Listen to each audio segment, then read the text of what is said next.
Some loves arrive like thunder. Mine knocked softly, wearing a cardigan and carrying a thermos of tea. This is the story of how I fell for the man I once called my senior, my neighbor, my teacher, my compass, proving it's never too late to begin again. In a small American town. If this gentle love story warms you, please like, subscribe, share, and comment your favorite moment to support kindness today. The day I met Walter. The sky over Maple Street was the color of an old nickel, soft gray with the promise of rain that never quite showed. I had moved into my mother's empty house 3 weeks earlier. All the rooms smelling faintly of lemon cleaner and the open window she always used to leave cracked, even in winter, to let the house breathe. That morning, I'd made coffee in her dented percolator, then stood in the kitchen, palms around the mug, watching the street like it might offer up the next chapter of my life on a walk-by. I was 54, newly retired from a job that had become more title than joy, and freshly single after a long, polite breakup that felt like setting down a heavy bag I'd convinced myself I needed to carry forever. Walter appeared the way a steady tide does, not to announce himself but to be what the morning needed. He was walking his old beagle, Sadie, and waving to a passing garbage truck like the men on it were his nephews. Later I'd learn he knew their names, the birthdays of their kids, and which of them had a mother in hospice. On that first morning he simply tipped his cap, one of those sun-faded baseball ones with a curve like a crescent moon, and smiled in a way that said he meant it. The kind of smile that made me feel seen without being judged. "You're the new neighbor," he said, stopping at my gate. His voice was low, a gravel road with a little music under the dust. "Morning. I'm Walter. That there's Sadie. She'll bark like she's got a job, but mostly she naps." Sadie gave a perfunctory yip, then leaned her entire small body weight against my shin as if to say, "We're done pretending now." "Love me? I'm Evan," I said. "I'm back." He lifted an eyebrow. "Back, that's a good word. It wears different coats." We stood there a moment, the way people do when they've both got time, which is a kind of wealth in itself. Then he asked if I was planning to come down to the community center on Thursday nights. "They started a little group," he said, eyes bright. "We sit around and tell stories. Not fancy, just life. It beats staring at the news." "I don't have a story," I told him. "You've got a face," he said, grinning. "That's where stories live. I won't tell you it was love at first sight. That would be a different kind of tale, one with fireworks and sweeping music. My love for Walter arrived by mail in small envelopes, the extra tomato he slipped into my hand from his garden, the neatly folded flyer he tucked into my mailbox about the town potluck, the way he would pause on his walk and rest his palm on my cracked fence post, like he knew things needed steadying, and his hand could do it. At Thursday nights in the community center, the same room where my mother used to vote and complain, about the fluorescent lights, we pulled our chairs into a circle, the kind they call cafe style, even though the only cafe in town is the diner off Route 13 with the red stools and the pie that tastes like June no matter the month. Walter sat one seat to my left and never took the last cookie. He would listen with a patience that felt like warm weather after March, his head tilted, his mouth a soft line. There were 6 of us, regulars. Lyle, who'd taught shop class for 30 years and knew the name of every kind of screw. Doris, whose laugh could reset your whole week. Denise, a nurse with the softest hands I'd ever seen even when she was passing out index cards with prompts on them. Sam and Ruth, married since Eisenhower, who always wore matching sweaters without making a fuss about it. And me, a man trying to figure out where to set the furniture in a life that didn't look like any magazine spread. If you're waiting for a dramatic confession, you won't find it at that circle, not at first. The stories we told were about the time the river froze clear to the far bank, the day the town's one stoplight got knocked down by a runaway turkey truck, the recipe our mother swore made chicken taste like truth. Yet even in those small stories, I kept feeling a glow in my chest every time Walter spoke. He had a way of remembering details that made the past feel present. He'd say, "It was the year Sarah was born," and there would be a softness around the name that made me curious. Or he'd mention the hardware store he used to run, how people come in on Saturdays looking for screws and leave with a little less of whatever burden they carried. I had my own burdens. Men who love men sometimes carry them quietly, knotted in places we learned to tuck under our shirts. I'd come out late, in a city where it was easier to be brave among strangers than among the people who taught you to mow the lawn in straight lines. I had loved and been loved before, but always with one foot near the door, because when you spend a lifetime scanning the room for anyone who might flinch, you get practiced at exits. Walter didn't move like a man who was ready to leave. He moved like a man who had learned that staying was a kind of promise you made with your steady heart and your warm hands. We became neighbors in the way that matters. Small visits, shared chores, the economy of favors that is less about debt and more about care. When the first snow fell, thin and unsure, he came by with a shovel and a bright orange ice melt bucket. "First storm," he said, "is when you find all the gaps your memory smoothed over. Like how that corner of your front step always ices." "Who told you?" I asked. "Every winter," he said. "Told me. He taught me how to wrap pipes with the kind of tape that looks like a gray scarf. I showed him how to FaceTime his daughter, Sarah, who lived in Seattle and wore a ponytail like a flag. He made me soup with too much dill, and I baked him cornbread that had too little salt. I stopped thinking of him as my neighbor and started thinking of him as my daily mile marker, the thing I passed and used to know I was still on the right road. One Sunday in late January, when the fields were the color of old bones and the sky couldn't decide whether to snow or apologize, we drove out to the state park. He'd mentioned he liked to walk there, when the birds are writing their letters low. Sadie rode in the back, snoring with contentment that seemed medically significant. The park was mostly empty, just us and a young couple teaching their toddler to throw a pine cone. We walked quietly, our breath trailing in little ghosts. My ears burned in the cold, and I kept thinking that no matter what age you are, it feels good to be next to someone who's moving at your pace. Halfway around the loop, Walter pointed to a stand of birch trees. "When I was a kid," he said, "I used to think those were ghosts, that they were old men keeping watch." He smiled at the confession. "I've always liked the old men who keep watch." "Me too," I said, then wished I'd said it better, more like a poem. But he looked at me, and the air seemed warmer for a second. We stood there quiet, the way you do when words would be an interruption rather than an addition. He told me about the boy he loved in high school, in a time when a boy loving a boy had to fit entirely between two front porches, the space between the moment you waved too long and the moment the curtain moved. He didn't say his name at first, not because it hurt, but because it was a treasure. Later, when we sat in his living room and Sadie was spooling herself into impossible shapes on a blanket, he said it. Daniel. The name sat in the room like a candle.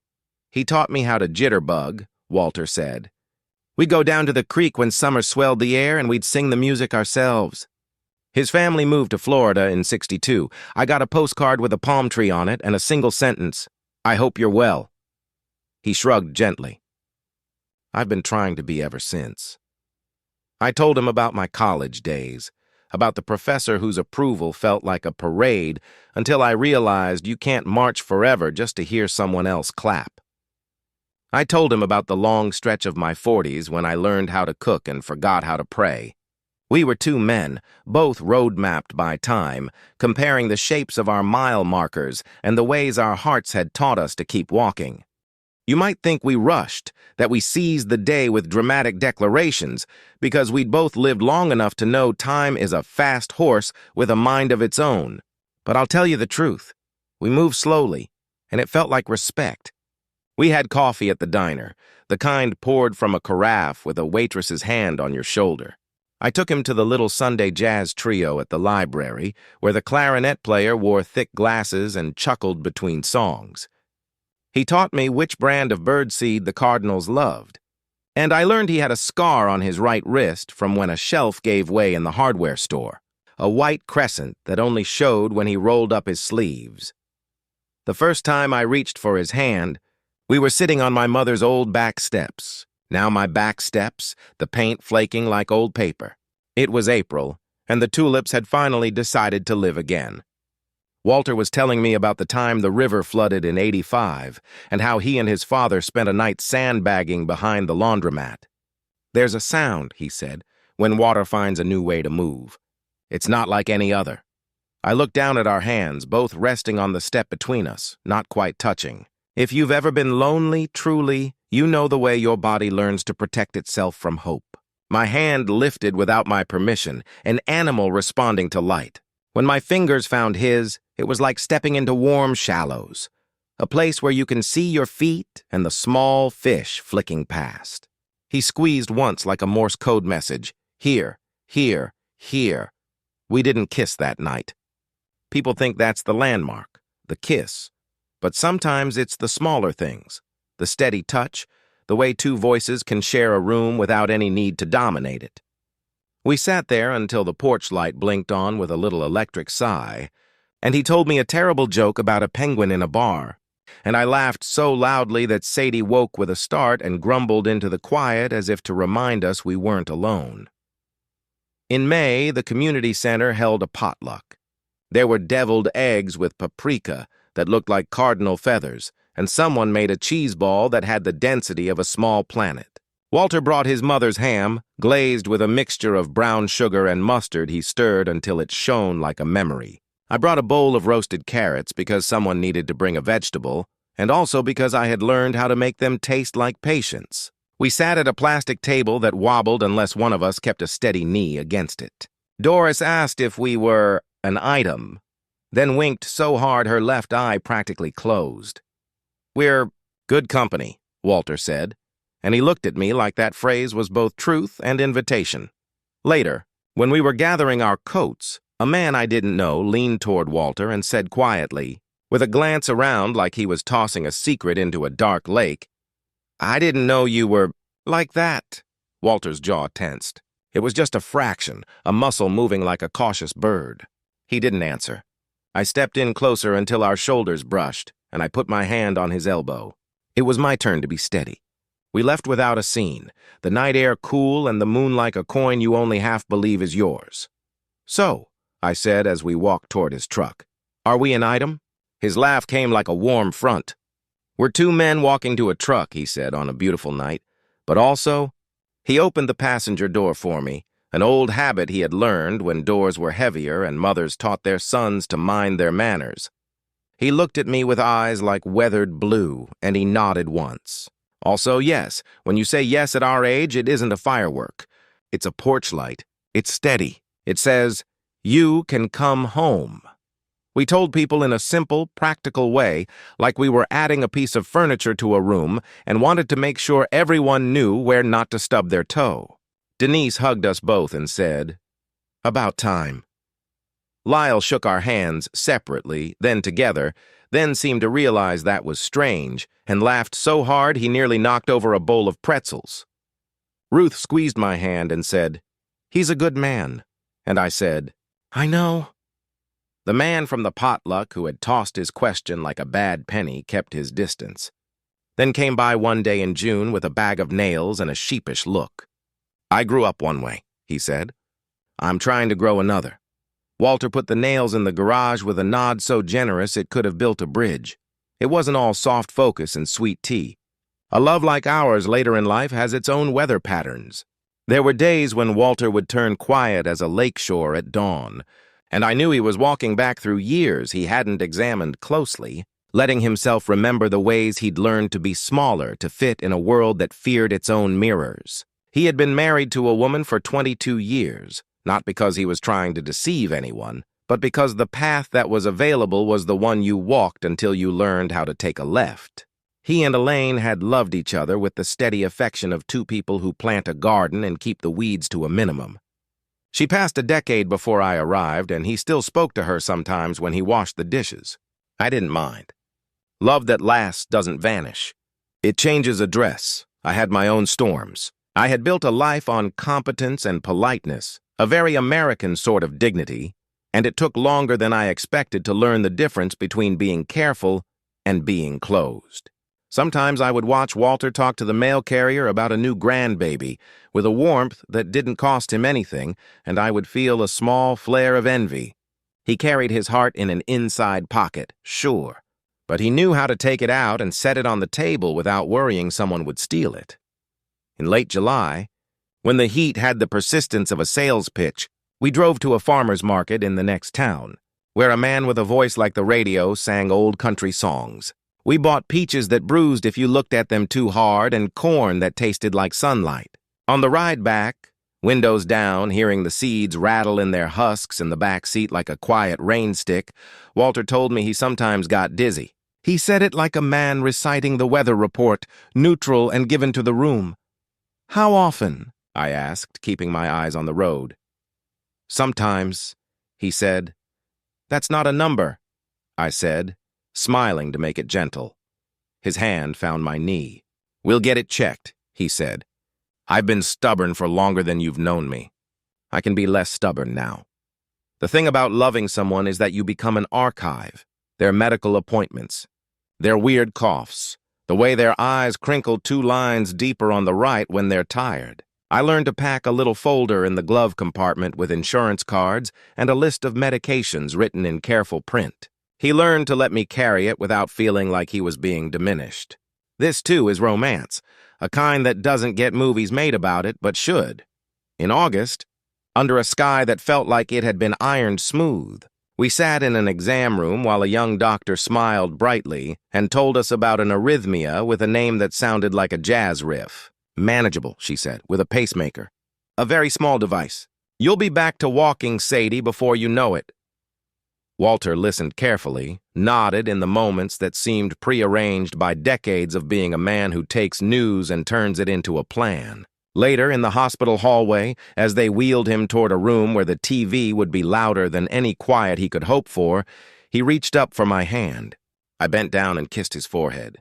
It felt like standing on holy ground, and I say that as a man who has had a complicated relationship with pews. "Go home," he said, when he was settled. "Take care of Sadie. There's chili in the freezer, 2 portions. I don't want her eating more of it than me." "I'll be here when you wake up," I said. He shook his head. "You don't have to hold vigil." "I know," I said. "I want to." At our age, stubbornness often masquerades as kindness, the way we try to make sure we are never a burden. I had spent so long trying not to ask for help that it took me a minute to realize how good it felt to be at his side, to be useful, to love someone in a way that wasn't theoretical or poetic but practical and present. I sat in the waiting room with a paper cup of coffee that tasted like what courage pretends to taste like. The TV was showing reruns of a show where people buy houses they don't need, and I watched them talk about open floor plans while I waited for a nurse to say my name. When he woke, he was groggy and beautiful in the way people are when they're too tired to put on their practiced expressions. I smoothed the sheet under his hand, which had been taped to tubes, now leaving him in peace. He blinked up at me and smiled like he was recognizing the shape of something he'd dreamed. "Told you," I said. And even though he had told me nothing, the point got made. Recovery was boring, which is a mercy. He slept, he woke. He made jokes about beeping like a truck in reverse. At home, I made oatmeal and coaxed him to eat it with brown sugar. He named the pacemaker Stanley, which made me laugh every time. And gradually, the days became less about the hours between medications and more about the small return of normalcy. Sadie's paws clicking on the floor. The way afternoon light found its old path across his living room, turning his framed photos into time capsules. One afternoon, his daughter Sarah called while I was slicing apples. He handed me the phone like it was a peace offering and a dare, which in some ways it was. "I want you two to talk," he said, the words so steady I almost didn't realize they were bold. "Tell each other the truth." So I did. I told her I loved her father. I told her that I knew he loved me. I told her that loving him made me want to live better, which is my definition of the right kind of love. There was a silence on the line, like someone setting down heavy things carefully. "I always suspected," she said finally, and the relief in her voice arrived like weather changing. "I'm glad it's you." When she visited 2 months later, she brought her 2 little boys and a bag of coffee beans better than any our town could supply. She hugged me without hesitation, then scolded her father for not letting her know sooner. He held her face in his hands and told her she was half his heart, walking around in Washington State. The boys chased Sadie around the yard, fell in the grass, and laughed like new bells. It all felt possible, not because the world had done us a favor, but because we had decided to live honestly even if it took a lifetime to start. Autumn came to Maple Street with the slow inevitability of a hymn rising at the end of a service. We hosted a backyard supper for our little circle. I strung up lights I had no idea how to string, and Walter stood beneath them, adjusting with the practical competence of a man who has used a level and knows how to trust gravity. We set out bowls of chili, platters of cornbread, bowls of sliced apples with cinnamon. Denise brought a casserole that could have fed an army. Everyone stayed until the light bent low and the air picked up that thin, plain smell it gets before winter. Ruth made us all hold hands, and I didn't mind, even though I have never been a hold hands and say something aloud man. She said a short blessing that sounded a lot like good advice. May your home be warm and your days long, and may you always have something worth tending. After folks left, we stood in the quiet, picking up paper cups and listening to the lights hum. Walter leaned against the picnic table like a man who just finished building it. "I didn't think I'd get this," he said, almost to himself. "What?" I asked, stacking plates. "This," he said with a small sweep of his hand. "The next chapter. The good one." I set the plates down and stepped close. In the warm, slow dark, we kissed. It was gentle and sure, the way two people might walk across a creek on the flat stones, unhurried, trusting the way forward even if they didn't have a map. When we stepped back, he smiled like that first day at my gate, only deeper. Like the smile had learned more of what was worth smiling about. We were not immune to the smallness that sometimes comes from other people's fears. A man from the VFW passed us in the aisle of the hardware store and nodded without meeting our eyes, then later brought over a bag of kindling in a gesture that apologized without words. A woman who had always been friendly to me told me I was brave in a tone that sounded like she was offering me a medal with a pin missing. We took what we could use and left the rest, the way you do when you're combing a beach for driftwood to make into something useful. Thanksgiving we spent at my house, just the two of us because we wanted to try out a holiday that felt like ours. I made a turkey that turned out both dry and somehow greasy, a combination I didn't know was possible. Walter made mashed potatoes that redeemed us both. We sat at the table with the good napkins my mother had ironed into sharp triangles, and we told each other what we were thankful for. If there is a better way to fall farther in love than that, I haven't met it. He said he was thankful for his health, for the sky over Maple Street, for Sadie's ability to find the only patch of sunlight every afternoon, for the way my laugh made him feel like our house had a bell you could ring from anywhere and find your way back. Winter made the days short and the nights a little too long. We filled them. We read aloud from a book of short stories we found at the library book sale, the kind of book that had someone's grocery list tucked inside as a bookmark. We listened to old records, Ella, Billy, a little Chet Baker for rainy afternoons. He let me teach him to slow dance in the kitchen. And by teach I mean, we swayed in a circle like two men who had learned to measure their days in breaths and bites and soft songs. On Christmas Eve, we went to the late service at the small church of my childhood. Even though my faith learned to ride a bicycle years ago and mostly coasts now, we sat in the back. The candles made everyone look kinder than they sometimes are. People passed the flame, and I wanted to tell the room that this is how it should be always, light from hand to hand, no one left in the dark. In the quiet, I felt Walter's hand find mine. We didn't sing, but we hummed because humming felt like a promise I could keep. By the time spring returned, the town had gotten used to us being us. Not everyone understood, and that's all right. Understanding is a luxury. Decency is a choice. We had decency in spades. The librarian kept a cookbook aside she thought we'd like. The man at the hardware store gave us a discount on nails the day he saw Walter wince and learned that kindness isn't expensive. The kids on the block learned Sadie's name and how to ask Walter for peaches from the little tree that he insisted was not ready yet, though he loved the asking almost as much as the giving. One afternoon in May, The sky, the clean blue that comes after a good rain. We sat on the front porch with lemon bars Sarah had mailed in a tin decorated with tiny lemons, because she is her father's daughter and knows how to commit to a theme. Walter turned to me with a look on his face I hadn't seen before. It was solemn but not serious. It was like he'd realized something pleasant and was struggling with how to hand it to me without breaking it. "I want to marry you," he said. It was a gently said thing, not a question or a command. A wish given a mouth. I laughed and cried at the same time, which it turns out is possible while sitting on a porch in a small American town. "I've never been proposed to with lemon bars in my mouth," I said, and he laughed too, relieved and delighted. We didn't make a big plan. Neither of us needed a sweep of spectacle. We set a date with the county clerk and we asked our little circle to stand with us. On the morning of our wedding, Walter made oatmeal the way I like it, with a little nutmeg and a sliced banana. I pressed his suit with the iron my mother had kept in a cabinet that still smelled faintly of lavender. We took our time tying our ties. Mine was slightly crooked. His, of course, was not. At the courthouse, the clerk had hair the color of dandelion fuzz and a voice that made me feel like she had been at every wedding since the county had been drawn on the map. We said our vows while someone's baby made small squeaks of protest that felt like a commentary from the universe, reminding us that life keeps happening no matter how official the moment. When it was done, simple and good, we walked outside, and our friends threw bird seed instead of rice because Ruth had read an article once and likes to keep birds' diets in mind.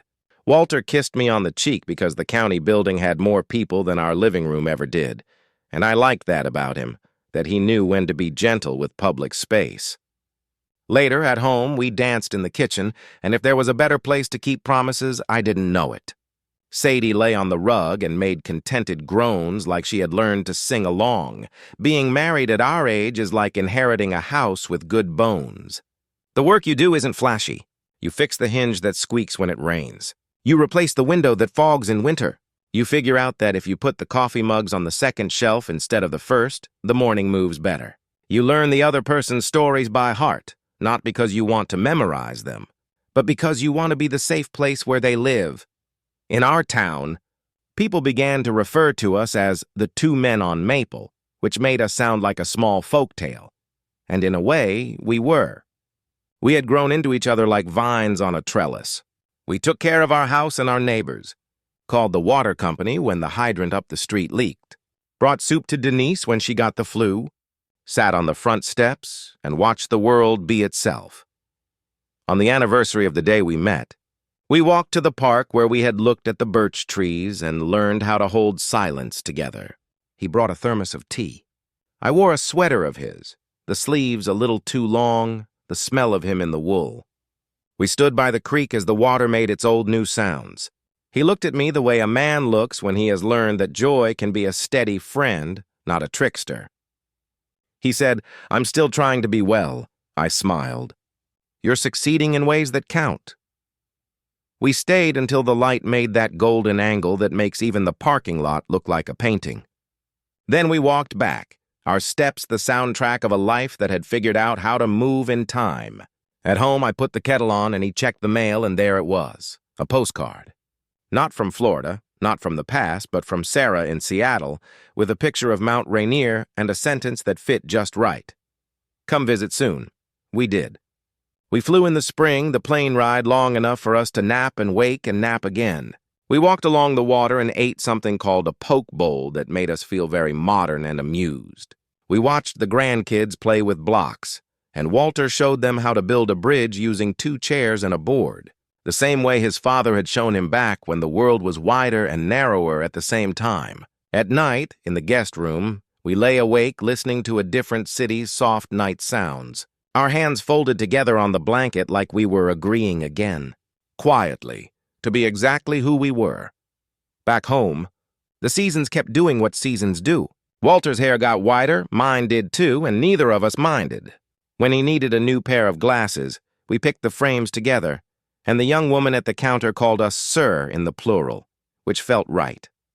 When I procrastinated on getting a colonoscopy, he drove me there himself and sat in the waiting room reading aloud to me from a magazine about home improvement, as if the prose could fix my hesitation. We laughed a lot and we didn't apologize for how often. Some nights, when the house was very quiet, I would look over at him reading in his chair, the lamplight resting on his hands, and I'd think about the first morning I saw him on Maple Street, the way he waved at the garbage truck and made the day seem like a place you could live.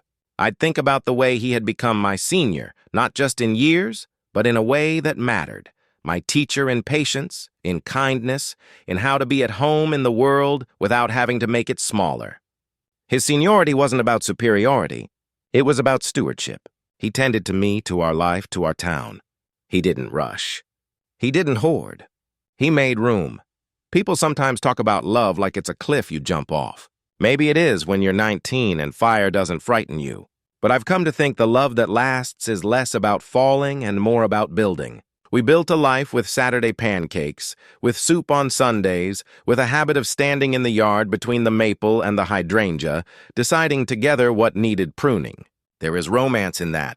There is devotion in the way someone remembers how you take your coffee and the way someone else remembers you still don't like to drive at night on roads you don't know. In the end, I think about the word he used that first day, back. How it wears different coats. I had come back to Maple Street because my mother's house needed tending, because grief makes you walk the old neighborhoods in your mind. I had not expected to come back to myself, to the part of me that can stand at a gate with a mug of coffee and believe the day will bring something worth writing down. Walter gave me that without making a speech about it.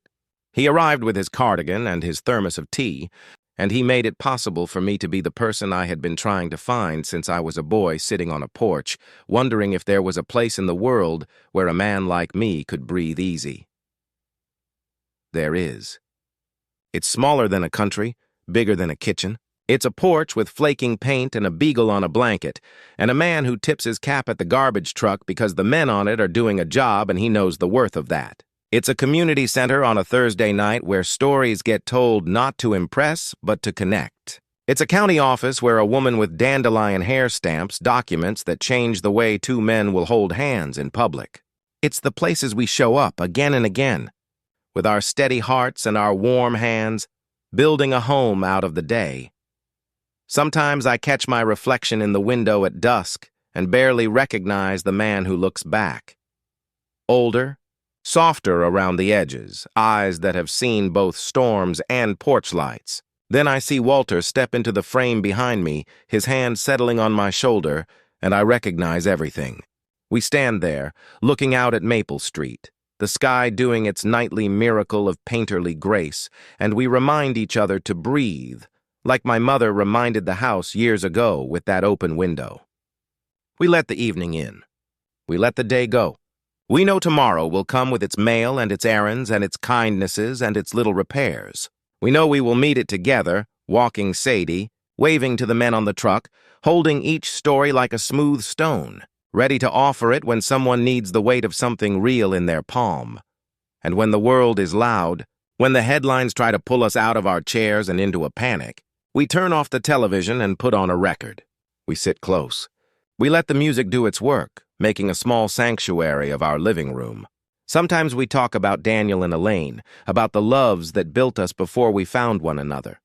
We don't shy away from the fact that life is long and people contain multitudes. We honor the ones who got us here by loving each other well now. That's the promise, and we keep it like men who understand the weight of a promise not as a burden but as a privilege. I don't know if everyone gets a Walter. I hope so.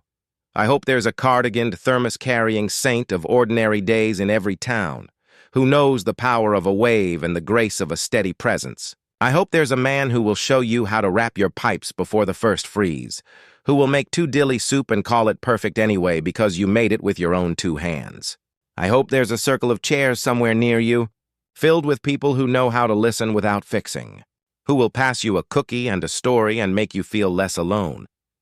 As for me, I sit on a porch with my husband. I call him my senior the way you call a river a landmark, not because it's higher, but because it points the way. He has taught me to be well, which I am learning is not the same as being without sorrow. It means being brave enough to carry joy and sorrow in the same hands, to say yes to the day, to wave at the truck, to take the length of an afternoon and turn it into something you can hold. When I look back at that first morning, the sky low and pewter, coffee warm, the street busy with its daily mercy, I think about how everything started small. A nod, a name, a question about a Thursday night. If you are where I was, standing in a kitchen wondering what's next, let me offer you Walter's wisdom. Show up where the stories are. Sit in the circle. Don't take the last cookie if you can help it. Carry an extra tomato. Tip your cap. Leave the window cracked. Let your house breathe. Let your life do the same. And if the day delivers you a man with a cardigan and a thermos of tea, a man who has learned how to keep watch like a birch tree in a cold stand of winter, say hello. Ask about his dog. Invite him to your porch as the light changes. Hold his hand when you're both ready. Build a life brick by kind brick. Call it home. Call it love. Call it the beautiful ordinariness of a late-in-life yes.